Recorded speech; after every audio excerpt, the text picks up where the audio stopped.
আসন লালন করছে যে ওরা যদি পারতো এখন পুরো বাংলাদেশটাকে ওদের মানচিত্রভুক্ত করে ফেলতো। ষড়যন্ত্র কিন্তু এই পর্যন্ত।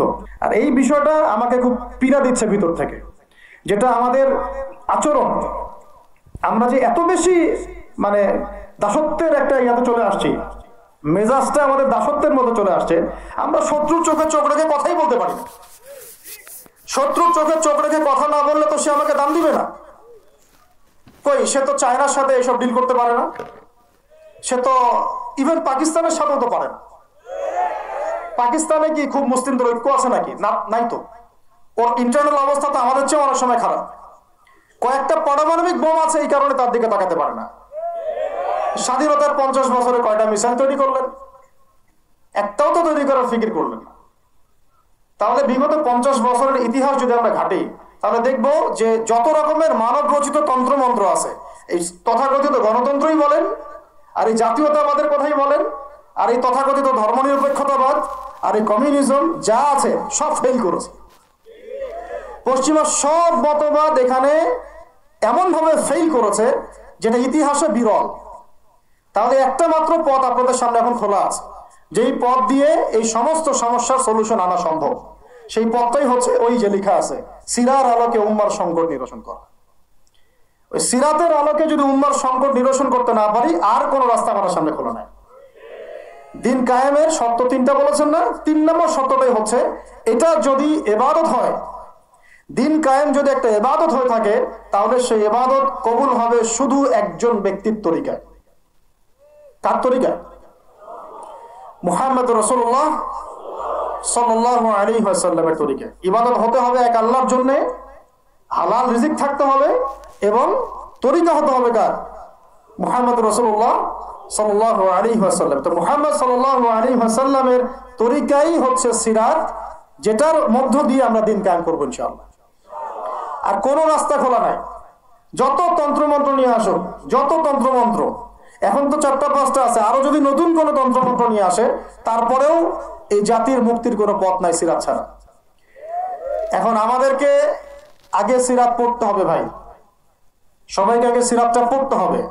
সিরাত পড়লে পরে আপনারা বুঝতে পারবেন যে ইনশাআল্লাহ তাআলা কোন পথে আমাদেরকে হাঁটতে হবে। এখানে টপিক অনেক ডিপ দেওয়া হয়েছে, অত ডিপে গেলে আমাদের সারা রাত চলে যাবে। আমি শুধু ভাষা কয়েকটা পয়েন্ট বলতেছি, একটু মনোযোগ দেন। নবী সাল্লাল্লাহু আলাইহি ওয়াসাল্লাম যখন থেকে কাজ শুরু করেছেন, কাজ বলতে আমি দাওয়াতের কাজ বোঝাচ্ছি, তখনকার সমাজটা কিন্তু আমাদের মতো এতটাও মানে কমফোর্টেবল ছিল না। একটা অমুসলিম রাষ্ট্রে তিনি দাওয়াতের কাজ শুরু করেছেন। মক্কা কি ছিল? একটা মুসলিম রাষ্ট্র না অমুসলিম রাষ্ট্র? অমুসলিম একটা রাষ্ট্রে তিনি এজ এ নবী তার দাওয়াতের কাজ শুরু করেছেন। সুবহানাল্লাহ। এবং তিনি সেই রাষ্ট্রের একজন পরিচিত ব্যক্তিত্ব, যাকে আস-সাদিক আল আমিন বলে ডাকা হয়, যার আগেও কোনো গুনাহ নাই, পরেও কোনো গুনাহ নাই। এমন একজন ব্যক্তিত্ব তিনি, যার আগেও কোনো গুনাহ নাই, পরেও কোনো গুনাহ নাই, এবং তিনি একটা অমুসলিম রাষ্ট্রে ওহী প্রাপ্ত হয়ে দাওয়াতের কাজ শুরু করলেন। আর আমরা তো মুসলিম রাষ্ট্রে বসে আছি, আমরা তো মক্কায় নাই। আমরা কি মক্কায় আছি? আমরা তো মক্কায় নাই। যদি মক্কায় না থাকি, তাহলে এরকম নতজন পররাষ্ট্রনীতি কেন? আমরা যদি মক্কার মতো পরিবেশে না থাকি, তাহলে এত নতজন পররাষ্ট্রনীতি কেন? তাহলে ভারতের মধ্যে আমাদের যে মুসলিম ভাইরা আছে, তারা কি করবে? তাহলে ভারতে যে মুসলিম ভাইরা আছে, তারা কি করবে? তারা কি ওদের পা ধরে ইয়ে করবে, সালাম করবে? হিন্দুদের পা ধরে সালাম করবে? বলেন তো। আমরা তো একটা মুসলিম রাষ্ট্রে আছি, তো মুসলিম রাষ্ট্রে থাকতে এত নতজন পররাষ্ট্রনীতি কেন? এত দাসত্বের শৃঙ্খল কেন? তো তিনি দাওয়াতের কাজ শুরু করেছেন প্রথম কি দিয়ে, এটা একটা ফ্যাক্ট। আমরা আসলে আলোচনাগুলো আপনাদের চাইতে তাদের শোনা দরকার, যারা আলোচনা যারা করে আর কি। মানে আমি চাই বেশি বেশি তাদের সাথে কনভারসেশন করতে, যারা উম্মাকে নিয়ে ফিকির করেন, দাওয়াতের কাজ করতে চান, বা মুআল্লিম বা আলেম বা হাফেজ, তাদের সাথে কথা বলা দরকার। তাদেরকে আগে বোঝানো দরকার বিষয়গুলো। অনেকেই বুঝেন না। অনেকে বায়াবিও দাওয়াতি কাজ করছেন উইদাউট এনি প্ল্যাটফর্ম। অনেকে দাওয়াতি কাজ করছেন উইদাউট এনি কানেকশন উইথ ওলামা। আলেমদের সাথে কোনো কানেকশন নেই, দাওয়াতের কাজ করতে আসেন, একটা বায়াবিও প্ল্যাটফর্ম ক্রিয়েট করে রাখতেছেন। আমি আপনাদেরকে পুরো পথ পদ্ধতি এখানে গিলায় খাওয়াই দিতে পারবো, কিন্তু বিশ্বাস করেন গিলে খাওয়ার পরে আপনি কিছুই করতে পারবেন না। কেন পারবেন না? আপনার কোনো অ্যাসোসিয়েশন নাই, কোনো ফাউন্ডেশন নাই, কোনো সংগঠন নাই, কোনো রাজনৈতিক ক্ষমতা নাই, কোনো রাজনৈতিক দলও নাই, রাজনৈতিক কোনো অ্যাপ্রোচও নাই। কিন্তু একটা সেকুলার রাজনৈতিক দল আপনার চেয়ে ভালো ফিল্ড ওয়ার্ক করতে পারবে, কারণ তার চেইন অফ কমান্ড আছে। আমাদের তাওহীদপন্থীদের কোনো চেইন অফ কমান্ডই নাই। বলে আসতেছি বিগত 5 বছর 10 বছর থেকে একই বয়ান, মাথায় ঢুকে না জিনিসটা। চেইন অফ কমান্ড বলে একটা কিছু আছে, যেখানে একজন আমির নাই, যেখানে একজন ইমারা নাই, একটা আমির নাই, আসসামউ ওয়া তাআ নাই, বায়আ নাই, যেখানে শুনলাম মানলাম আনুগত্য করলাম, আমির মামুর জামা ইমারা এগুলো নাই, সেখানে তো চেইন অফ কমান্ড আসবে না। তাবলীগ জামাত কাজ করছে না? করছে কিনা? একটা সূরা পর্ষদ আছে না, সূরায়ে নিজামী আছে না, আমির আছে না, কাজ করতেছে, ফলাফল পাচ্ছে মাশাআল্লাহ। জামাত ইসলাম কাজ করছে না?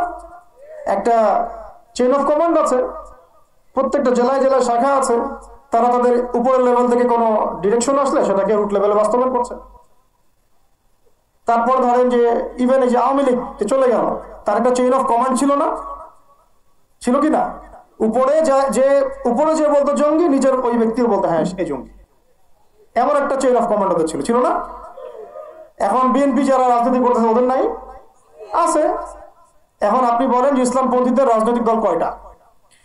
একটা আছে আমাদের শাসনতন্ত্র, একটা হচ্ছে হেফাজতে ইসলাম, আর কি হেফাজতে ইসলাম তো আসলে কোনো রাজনৈতিক ব্যাকগ্রাউন্ড থেকে আসে নাই, এটা এসেছে আপনারা তো জানেন হিস্ট্রি, কোন প্রেক্ষাপটে এটা তৈরি হয়েছে, শাপলা চত্বরে ঘটনা, তাই না? আর জামাত ইসলাম। আর কথা হচ্ছে যে আমাদের তো মানে পৃথক পৃথক প্ল্যাটফর্মগুলোর মধ্যে একটা ঐক্যবদ্ধ সমন্বয় সবার আগে দরকার, তারপরে আমাদের একটা বৃহত্তর চেইন অফ কমান্ড দরকার। তখন কি হতো যে উপর থেকে একটা কিছু ছেড়ে দিলে একদম নিচ পর্যন্ত আসতে সময় লাগতো না। এখন এগুলোর বাইরে আবার যারা চান যে না কোরআন এবং হাদিস, ইসলামী ইমারা শরিয়া এগুলো বাস্তবায়ন হবে, দাওয়াতের সাথে সাথে জিহাদ থাকতে হবে, এবং আমরা কোনো গণতন্ত্র সেকুলারিজম এইসব পশ্চিমা আদর্শে যাব না, তারা ফেসবুকে বায়োবিও ঘুরে বেড়াচ্ছেন। সবাই ফেসবুকে বায়োবিও ঘুরে বেড়াচ্ছেন, ইউটিউবে ইন্ডিভিজুয়ালি কাজ করছেন, সবার নিজস্ব স্বতন্ত্র মার্কাস মাকতাবা ইত্যাদি ইত্যাদি, কোনো সমন্বিত প্রয়াস নাই। এইভাবে তো হবে না।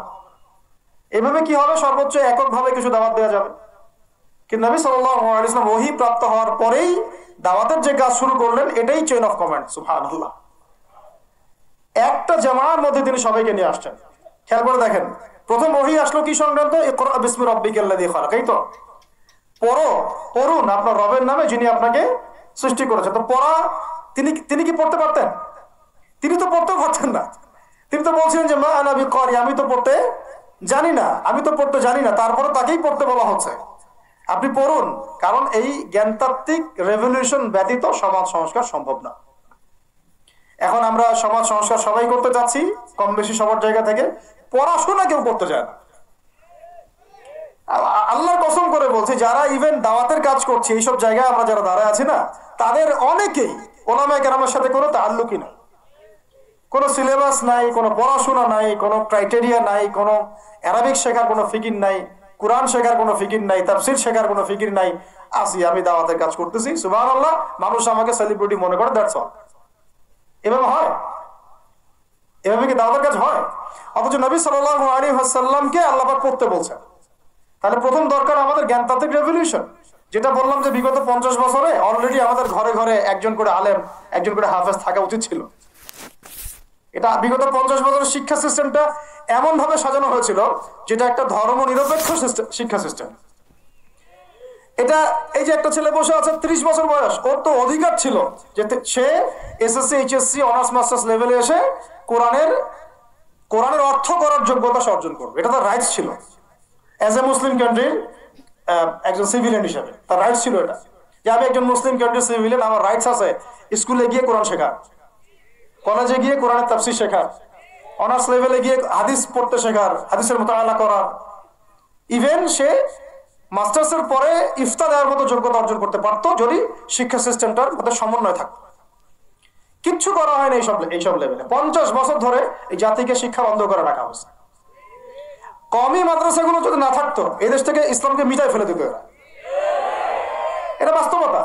শুধু কওমি মাদ্রাসাগুলোর এই মেহনতগুলো যদি না থাকতো তাহলে অরিজিনাল ইসলামকে তারা মিটাই ফেলে দিত বাংলাদেশ থেকে। টিকে আছে এখন, কিন্তু আমি ওইদিকে যাচ্ছি না, ওইটা অন্য আলোচনা, এটা আমাদের ভিতরের কথা। কথা হচ্ছে একজন জেনারেল শিক্ষিত ছেলে যে এদেশের মুসলিম নাগরিক, তার রাইটস আছে প্রাইমারি স্কুলে সে কোরআন তেলাওয়াত করা শিখবে। শিখতে পারে নাই কেন? কেন পারে নাই? পিতা মাতাও তো মাশাআল্লাহ সুবহানাল্লাহ সেই কোয়ালিটি। ছেলে 10 বছরে কিছু শিখুক না শিখুক, বাংলা ইংরেজি অঙ্ক তাকে শিখতে হবে। কোরআন হাদিস এগুলো তো কোনো বিষয়, এগুলো কোনো বিষয় না আপনাদের কাছে। আল্লাহর কসম এগুলো দামি নাই। ওই একদিন দুই দিন ওয়াজ মাহফিলে আইসা আবেগ দেখান। কোরআন হাদিসের পরে যদি মহব্বত থাকতো ছেলেকে তো আলেম বানাইতেন আপনি, ছেলেকে তো আপনি একজন হাফেজ বানাইতেন কমপক্ষে। আপনি তো ছেলেকে এমন ভাবে গড়ে তুলেছেন আপনার জানাজাই পড়তে পারবে না। তো আমাদের এই স্কুল কলেজ পড়ুয়া ছেলে মেয়েদের রাইটস ছিল এগুলো শেখার, শিখতে পারে নাই। অনার্সে পড়ে তার বয়স কত? 20 থেকে 25 বছর। 25 বছরে সে 25টা সূরা জানে না, 25টা সূরার নামই জানে না, 25টা সূরার নাম বলতে পারে না। কোরআন বিধান কায়েম করতে আসছেন আপনি, সুবহানাল্লাহ। 25টা হাদিস বলতে পারেন না, 25 জন নবীর নামও বলতে পারে না। ইভেন আমাদের নবী সাল্লাল্লাহু আলাইহি ওয়াসাল্লামের সিরাতের জীবনীটা পাতলা কিতাবটাও সে কখনো জীবনে পড়ে দেখে নাই। এই অবস্থা মাস্টার্স ও বিসিএস সব জায়গায় একই চলছে। বিসিএস এর যে ভাইবা হয় সেখানে কি ইসলাম ধরা হয়? বিসিএস এর ভাইবা যখন হয় তখন তাকে কোরআন তেলাওয়াত জিজ্ঞাসা করা হয়। তাহলে আপনি কোরআন তেলাওয়াত করতে পারেন না, রাষ্ট্র চালাবেন কিভাবে? কোরআনের সাথে কোনো তাল্লুক নেই। তার মানে আপনাদের কনসেপ্ট হচ্ছে রাষ্ট্র আলাদা, কোরআন আলাদা। মানে রাষ্ট্র চালাতে কোরআন লাগে না, আপনার কনসেপ্ট এটাই। হ্যাঁ, না হলে তো কোরআন আপনি আনতেন সিলেবাসে, তাফসীর আনতেন, হাদিস আনতেন, সিরাত আনতেন। আপনার কনসেপ্ট হচ্ছে রাষ্ট্র আলাদা, কোরআন আলাদা, হাদিস আলাদা, এগুলো পড়াশোনা আলাদা, ব্যাংকিং সিস্টেম ইকোনমিক্স আলাদা, ইসলাম আলাদা, তাই না? রাজনীতি আলাদা, ইসলাম আলাদা, তারপরে সংস্কৃতি আলাদা, ইসলাম আলাদা, শিক্ষানীতি আলাদা, ইসলাম আলাদা। এই কনসেপ্ট হচ্ছে এদেশের 90% মানুষের কনসেপ্ট। এরা সবাই শিরকের মধ্যে আছে, আল্লাহর কসম করে বলতেছে, এরা সবাই শিরকের মধ্যে আছে। এরা সবাই ধর্মনিরপেক্ষ, সেকুলার। বাদ দিয়ে আমরা যারা দাড়ি টুপিওয়ালা কিছু মানুষ আছি, আমরা একটু মৌলবাদী চিন্তা করি আর কি। আমরা চিন্তা করি যে ইসলাম ব্যক্তিগত জীবনেও থাকবে, সংস্কৃতির মধ্যেও থাকবে, শিক্ষানীতিতেও থাকতে হবে, অর্থনীতিতেও থাকতে হবে, ইভেন রাজনীতির মধ্যেও থাকতে হবে। এই কনসেপ্টে না আসলে এখনো মুসলমান হনই নাই। এই কনসেপ্টে না আসা মানে এখন পর্যন্ত কালিমা লা ইলাহা ইল্লাল্লাহ এটা বুঝেনি নাই, আপনি মুখে পড়েছেন, দ্যাটস অল। এই কারণেই তো লা ইলাহা ইল্লাল্লাহ পড়ার পরেও মোদির পা চাটেন বসে বসে। এই কারণেই, কারণ ওই লা ইলাহা ইল্লাল্লাহ তো আপনাকে ওটা শিখাই নাই যে আপনি এক আল্লাহর সার্বভৌমত্বের স্বীকৃতি দেন নাই। এই হলো সমস্যাগুলো। তো সমস্যার গোড়ায় অনেক কথা আছে। এখন নবী সাল্লাল্লাহু আলাইহি ওয়াসাল্লাম কিন্তু দাওয়াতের কাজটা, এই যে সিরাতের আলোকে যেটা বলছেন সমাজ সংস্কার এবং দিন প্রতিষ্ঠা এবং সমকালীন সব সংকট দূর করা, এটা শুরু করতে হবে জ্ঞানতাত্ত্বিক রেভলিউশন থেকে। পড়াশোনা করা শুরু করে দেন, আদারওয়াইজ আপনাদের সামনে ধ্বংস ছাড়া কিচ্ছু বাকি নেই। কি পড়াশোনা করবেন? অবশ্যই ইসলামিক কারিকুলাম থাকতে হবে। এরপরে আপনি জেনারেল লাইনের পড়াশোনা করেন, কোনো সমস্যা নেই। আর এই পড়াশোনা একা একা করা যাবে না, ওস্তাদের সহবত লাগবে, ওলামায়ে কেরামের সহবত লাগবে। আমি তো এটা বলি যে আপনি কারো লেকচার শোনার আগে আপনি আগে চেক করবেন যে তার ওস্তাদ কে, কোথায় সেদিন শেখে, কার কাছ থেকে সেদিন শেখে, কোত্থেকে সে এই ইলমগুলো অর্জন করছে, তার লোক কোথায়। আবেগে ভাসলে হবে না এখন বিষয়টা। তো পড়াশোনার এখন যে আরো 20 বছর পড়াশোনা না করে আমি কোনো কাজ করতেই পারবো না এমনটাও না, কিন্তু পড়াশোনা আগে শুরু করা। এখন আপনার কাজ পড়াশোনা শুরু করা, ইকরা বিসমি রাব্বিকাল্লাযী খালাকের হক আদায় করা এবং ওস্তাদের সহবতে থাকা। যেমন জেনারেল লাইনে পড়েছেন 20 বছর, একা একা কি পড়েছেন না, প্রতিষ্ঠানে গিয়েছেন, ডেইলি ক্লাস করেছেন, টিচারের সহবতে ছিলেন, বেতন দিয়েছেন, ব্যাসে থেকেছেন, তারপরে আরো কি করেছেন? বাবার জমি বিক্রি করে দিয়েছেন, বাবা মায়ের জমি বিক্রি করে।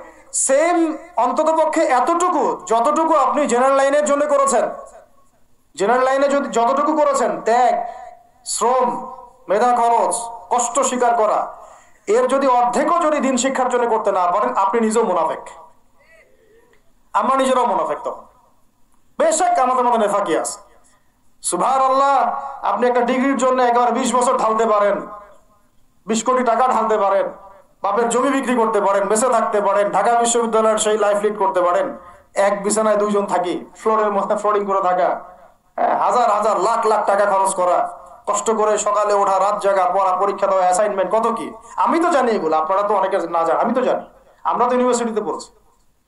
এই পরিশ্রমগুলো আপনি করছেন অনলি ফর একটা সার্টিফিকেট আর একটা চাকরির জন্য, আর এর 10% কেন 5% আপনি করতে চান না দিনী শিক্ষার জন্য। তো আমি মুনাফিক না হলে এই পৃথিবীতে আর মুনাফিক কে আছে? তো এই মুনাফিকদেরকে দিয়ে আপনি দিন কায়েম করবেন নাকি? শোনেন, আবেগ দিয়ে বিপ্লব হয়। আবেগ দিয়ে কি হয়? আবেগ দিয়ে বিপ্লব হতে পারে, আবেগ দিয়ে শরিয়া খিলাফা কায়েম হয় না। আবেগী হয়ে একটা বিপ্লব হতে পারে, এটা আবেগ দিয়ে, শুধু আবেগ দিয়ে শরিয়া খিলাফা কায়েম হবে না। শরিয়া খিলাফা কায়েম হয়েছে কাদের হাতে? সাহাবীদের হাতে। কাদের হাতে? আমাদের জিন্দেগি যখন সাহাবীওয়ালা হবে তখন শরিয়া কায়েম হবে। পড়াশোনা করে না, সাহাবীওয়ালা জিন্দেগি কিভাবে যাপন করবে?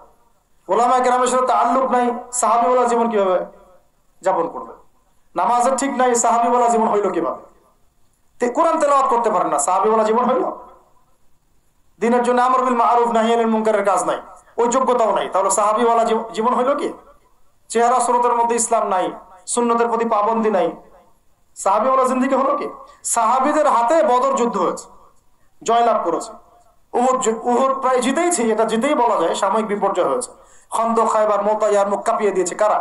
সাহাবীরা। তো সাহাবীওয়ালা ইমান, সাহাবীওয়ালা আমল, সাহাবীওয়ালা আখলাক, সাহাবীওয়ালা মেহনত হলে পরে বাংলার মাটিতে দিন কায়েম হবে। না হওয়া পর্যন্ত এই লাভঝাপ করতে থাকা, আজকে এই বিষয়ে কালকে ওই বিষয়ে, আজকে এই ইস্যু কালকে এই ইস্যু, এগুলোই চলতে থাকবে। আমরা এটা চাই না। আমরা চাই, এখন যেহেতু দাওয়াতের একটা সুবর্ণ সুযোগ আমাদের সামনে এসেছে, এখন যেহেতু আল্লাহ পাক, এটা আল্লাহ পাকের রহমত, এখানে সবাই ক্রেডিট নেওয়ার প্রতিযোগিতায় লিপ্ত আছে। আমার ক্রেডিট হয়েছে, আমি এই করেছি, আমি সেই করেছি। এখন তো এমন দেখা যাচ্ছে যে ওই সময় কিছু বলেও নাই, সেও সে এখন প্রধান উপদেষ্টার পাশ আটতেছে বসে বসে। কি সুবহানাল্লাহ! মানে রক্ত দিল এক ভাই, মানে বছরের পর বছর কারাগারে পচে মরল একদল, বছরের পর বছর, দিনের পর দিন, মাসের পর মাস আয়না ঘরে ধুকে ধুকে মরল আর একদল। ঠিক আছে, বললাম তখন থেকে বের হলে কেউ সুস্থ থাকে না। বছরের পর বছর মামলা মোকদ্দমা হচ্ছে একদল, এক একজনের ঘাড়ে 3টা 4টা 5টা 10টা 20টা করে মামলা। হ্যাঁ, তারপরে বছরের পর বছর এই ফ্যাসিজমের বিরুদ্ধে দাঁড়ানোর কারণে দেশ থেকে বিতাড়িত হয়েছে একদল, হয় নাই? শাপলা চত্বরে রক্ত দিয়েছে আর একদল। তারপরে এই ছাত্র ভাইদের হাজার হাজার পঙ্গু হয়ে পড়ে আছে বিভিন্ন জায়গায় আর একদল, আর শত শত মানুষ রাস্তায় প্রাণ দিল আর একদল, আর উড়ে এসে জুড়ে ক্ষমতায় বসলো আর একদল। সার্কাস চলতেছে, এবং এখন তাদের লেজুর ভিত্তি করতেছে আরেক দল, তাদের লেজুর ভিত্তি করতেছে নতুন আর একটা সম্প্রদায়, নতুন এক প্রাণী। তার চক্ষুর লজ্জাও নাই এদের, চক্ষুর লজ্জাটুকু না। এক তাগুত ছিল, সেই তাগুত আল্লাহ বিরোধী কাজ করত, কিছু ভাই এর প্রতিবাদ করত, যারা প্রতিবাদ করতো ওদেরকে এরা বলতো খারেজি, এদের মানহাজ ঠিক নাই, আকীদা ঠিক নাই, এরা উগ্র, ইত্যাদি ইত্যাদি। এবং তাদের কারণেই কিন্তু এই ভাইগুলোকে আয়না করে যেতে হয়েছে। এটা খোলামেলা বলে দিলাম, এদের কারণেই এই ভাইদেরকে কোথায় যেতে হয়েছে? আয়না করে যেতে হয়েছে। তারপরে ছাত্র ভাইরা দেখা গেল যে বিপ্লব করে, প্রতিবাদ করে একদম এই সরকার ফেলে দিল। ফেলে দেওয়ার পরে যখন আবার নতুন কেউ আসলো, এই নতুন যারা আসলো তাদের পাচাটা আবার ফরজ হয়ে গেল। তখন হইল ফতোয়া কি? সরকার আনুগত্য করা ফরজ। এই চলতেছে, ইসলাম শিখতেছেন এদের কাছ থেকে আপনারা অনেকেই।